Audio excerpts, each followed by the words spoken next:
enquanto isso, vamos trazer destaque internacional aqui no Jornal da Manhã.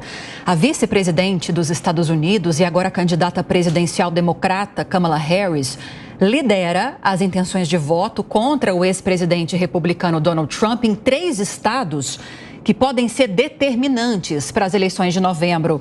Para a gente falar mais sobre esse cenário, nós convidamos o professor de Relações Internacionais da PUC do Rio Grande do Sul, João Jung, a quem agradeço muito a participação nesta manhã. Professor, bem-vindo, bom dia. Bom dia, Lívia. Muito obrigado pelo convite. Bom dia a todos aqueles que nos acompanham aqui no Jornal da Manhã. Prazer estar com vocês. A gente que agradece, professor. Estamos falando de Wisconsin, Pensilvânia e Michigan. E me parece que Michigan é um estado com grande presença muçulmana, de árabes muçulmanos, muito críticos à condução desse apoio dos Estados Unidos a Israel, lá na faixa de Gaza, pela crise humanitária que se instalou por lá. Para os democratas, essas pesquisas trazem um panorama muito positivo, já que houve esse apoio a Harris agora. Perfeito, Lívia. Realmente é um cenário muito interessante de se acompanhar agora, e o caso de Michigan, que traz uma governadora democrata, inclusive, uma governadora que foi ventilada para ser a vice-presidente de Kamala Harris, acabou nos confirmando o vice-presidente, candidato a vice-presidente, Tim Walz, foi confirmado pela Kamala Harris. Mas o estado de Michigan é um estado relevante, o estado de Pensilvânia é um estado relevante. A gente tem aí a disputa com swing states, né?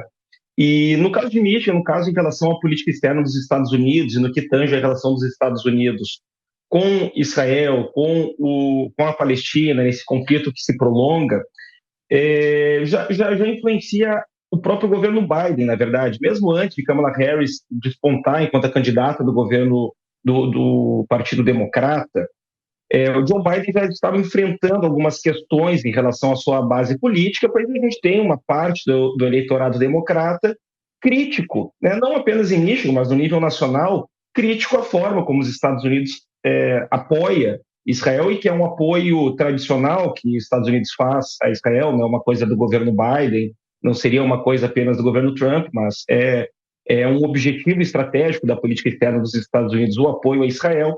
Mas, graças a essas mudanças políticas, graças a essa ala mais jovem do Partido Democrata que começou a criticar esse posicionamento, Biden já reviu algumas questões durante seu mandato, e isso tem um efeito hoje, inclusive algumas tensões que ocorreram, algumas rusgas entre Biden e entre Netanyahu, né, o premier israelense, e que isso certamente será herdado por Kamala Harris, será um dos grandes temas da campanha de Kamala Harris. Mas Kamala Harris, que está aí virtualmente há menos de um mês, enquanto candidata à presidência pelos democratas, e que tem uma série de desafios, uma série de questões, e dentro da própria base democrata são controversas. Imagina então no nível nacional, imagina então quando a gente fala na sociedade como um todo, e essa certamente é uma delas, ainda mais num estado tão fundamental, e um estado que auxiliou, inclusive, a própria Kamala Harris ter a candidata democrata a partir do apoio dos colegiados democratas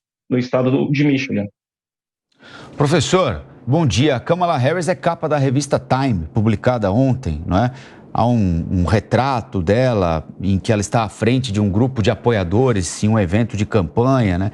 E, dentre outros aspectos ressaltados pela revista, a reportagem diz: Harris conseguiu a mudança de clima mais rápida da história da política moderna. Uma disputa que girava em torno do declínio cognitivo de um presidente geriátrico foi transformada. Joe Biden saiu, Harris entrou e uma segunda presidência de Donald Trump já não parece inevitável. E a revista também ressalta que ela fez o seguinte, abre aspas, já fez o que nenhum adversário de Trump alguma vez foi capaz de fazer, roubar-lhe os holofotes. E ele de fato deixou, ele era, bom, enfim, não é desnecessário dizer que até o atentado, o tema da campanha era a desistência ou não de Joe Biden. Depois, o atentado, até a desistência de Biden. Aí, a página vira e só se fala em Kamala Harris. Pelo menos é o que a gente recebe de noticiário aqui no Brasil. O que é que Donald Trump tem de fazer para conseguir virar esse jogo, voltar aos holofotes e se colocar, ou pelo menos fazer parecer de novo, que ele é o favorito para ganhar a eleição? Perfeito, Rafael. Essa é a pergunta de milhões. É a pergunta que os republicanos estão se fazendo nesse momento para como retomar esses holofotes, como tu muito bem disse, né? De como voltar a narrativa, voltar as manchetes para Donald Trump. A gente tinha aí, até há um mês, basicamente, mesmo antes do atentado contra Donald Trump, a gente tinha uma série de analistas, uma série de reportagens, uma série de manchetes apontando praticamente uma vitória certa de Donald Trump para essas próximas eleições. Um atentado, então, isso nem se fala. A gente tem alguns fatos, na verdade, que a gente chama de fenômenos gatilhos, né? Eu acho que um dos grandes gatilhos foi o primeiro debate presidencial entre Joe Biden e entre Donald Trump, em que ficou evidenciada algumas deficiências cognitivas, alguns problemas que o atual presidente Joe Biden perpassa. O Joe Biden, ele manteve-se enquanto mantinha uma narrativa de que ele seria o candidato à presidência, de que ele tinha condições, inclusive se utilizou de uma plataforma internacional, se utilizou de alguns fóruns internacionais, de alguns encontros internacionais para tentar se provar enquanto um candidato viável, às vezes obtendo sucesso, às vezes obtendo insucesso, inclusive nessas tentativas. E o outro fenômeno-chave foi o atentado contra Donald Trump. Enfim, então tinha-se quase como certa aí uma vitória de Donald Trump, dada essas condições, mas veio esse novo fato, veio esse novo fenômeno que foi a desistência de Joe Biden e um impostamento, enquanto candidata quase instantâneo, de Kamala Harris, que é a atual vice-presidente. Deve-se lembrar que Joe Biden, a partir do momento em que renuncia a ser o candidato à vice-presidência, isso se deu agora no mês de julho, no meio do mês de julho, ele já instantaneamente declarou seu apoio ao seu atual vice-presidente, Kamala Harris, mas não foi isso que fez dela, né, a candidata pelo Partido Democrata. Houve a Convenção Democrata e, a partir daí, sim, com apoio dos colegiados democratas em vários estados, ela, sim, foi colocada como a candidata, sem muitos problemas dentro do Partido Democrata, inclusive porque muitos potenciais concorrentes a apoiaram. Dada, inclusive, né, se a gente for pensar em termos políticos, em termos de risco político, dada, inclusive, a sensibilidade, o quão delicados são essas eleições, e nenhum outro candidato, quando a gente calcula, pensaria em despontar enquanto candidato democrata em eleições que eram consideradas praticamente perdidas. Mas o grande fato é que, com Kamala Harris enquanto candidata aos democratas, houve uma mudança de jogo, né? A gente teve aí novos fenômenos, novas variáveis trazidas para o atual momento e que mudaram a dinâmica, em que hoje, inclusive, pelas pesquisas, Kamala Harris, em boa parte das pesquisas, está à frente de Donald Trump. E é curioso que eu concedi uma entrevista sobre isso no momento em que Joe Biden desistiu a candidatura, e eu lembro de conversar que política é muito uma questão de narrativa, é algo que se fala muito hoje, né? E existia a narrativa, ele estava 100% no Partido Republicano. Donald Trump, né, a partir do atentado e a partir de fenômenos como o debate contra Joe Biden, ele tinha uma série de argumentos, uma série de questões para traçar uma história de por que ele deveria ser um candidato à presidência, porque ele deveria ser eleito enquanto presidente dos Estados Unidos. Mas agora a gente tem uma nova narrativa, agora a gente tem novos elementos narrativos, agora a gente tem novos elementos políticos para poder analisar essas eleições que não tem nada certo agora. Não existem resultados certos. Claro, isso não quer dizer a Kamala Harris está na frente da maioria das pesquisas agora, não quer dizer que ela será candidata, mas são eleições que seguem padrões de eleições passadas dos Estados Unidos, que são eleições incertas, são eleições em que tudo pode acontecer e que a perspectiva é que sejam eleições apertadas. E sendo eleições apertadas, o nosso temor é o que acontecerá após eleições, né? De um eventual partido ou outro contestar os resultados das urnas e outros fenômenos que a gente vê acontecendo aí globalmente. Sim. Zé? Professor, muito bom dia. Não houve exatamente uma inversão, apenas um embaralhamento, né? Houve um momento ali que eu pensei que os democratas já estavam pensando nas próximas eleições e considerando esta uma eleição perdida, né? E agora a gente vê que houve um embaralhamento. Eu queria perguntar para o senhor sobre a influência, a repercussão da política internacional da opinião de outros países, a comunidade internacional, nestas eleições dos Estados Unidos?